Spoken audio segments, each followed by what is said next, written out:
Hello bachcho, let's read out the question first. The center of mass of three bodies is mass 1 kg located at the points x 0, 0, 3, 0 and 0, 4 in the xy plane is. So basically यहाँ पर 3 masses है. So 3 masses के लिए जो combined center of mass होगा xy plane में वो हमें simply calculate करना है. तो चलिए start करते हैं हम solution से. But before of it, let's talk about the key concept which we are going to use here for this question. So key concept हम यहाँ पर क्या लगाएंगे? That is center of mass coordinates का. So x center of mass coordinate यदि मैं लिखूं so वो क्या आ जाएगा?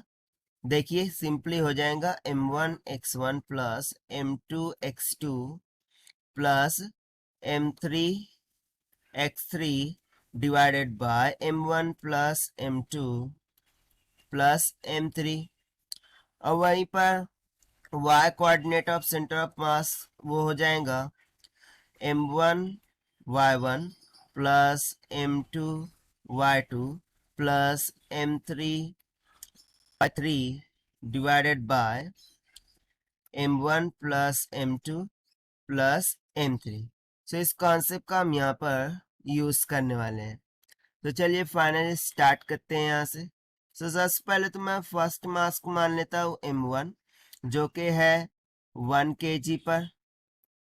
ठीक है, और उसके लिए कोऑर्डिनेट्स को हम मानेंगे x1 y1 जो कि है 0, 0. सिमिलरली मैं m2 मास को मान रहा हूँ 1 kg. उसके लिए कोऑर्डिनेट हो जाएंगे x2 y2 जो कि है 3, 0. और जो m3 है, ठीक है, m3 वो भी तो 1 kg ही है, राइट. और उसके लिए कोऑर्डिनेट हो जाएंगे x3 y3 जो कि है 0, 4 के इक्वल. ठीक है, तो सबसे पहले तो अब हम क्या करते हैं, देखिए जो x coordinate of centre of मास है, ठीक है, उससे कैलकुलेट कर लेते हैं. So here I will say x centre of मास का कोऑर्डिनेट. सो m1 x1 m1 कितना है देखिए 1, x1 कितना है देखिए 0 plus m2 x2 1 into 3 plus m3 x3 यानी कि 1 इंटू x3 कितना है 0 divided by 1 plus 1 plus 1. So this will be equals to 3/3. कितना आ जाएगा x सेंटर ऑफ मास 1 आ जाएगा, राइट. अब इसके बाद हम y centre of mass calculate करते हैं. ठीक है, तो यहां से y सेंटर ऑफ मास उसका फॉर्मूला हम की कॉन्सेप्ट से लेंगे.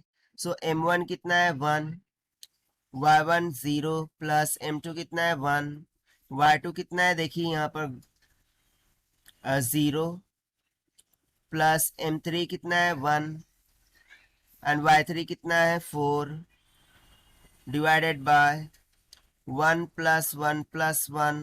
सो कम्स आउट 4 डिवाइडेड बाय 3. सो ये हो गया y सेंटर ऑफ मास. सो जो सिस्टम है इन तीनों का कंबाइंड, ठीक है, उसका सेंटर ऑफ मास कितना निकल के आ गया, that is x coordinate of centre of mass is 1, comma y coordinate of centre of mass is 4/3. और यही हो गया हमारा आंसर फॉर दिस क्वेश्चन जो कि हमने सॉल्व किया है by using the conceptual formula of center of mass coordinates.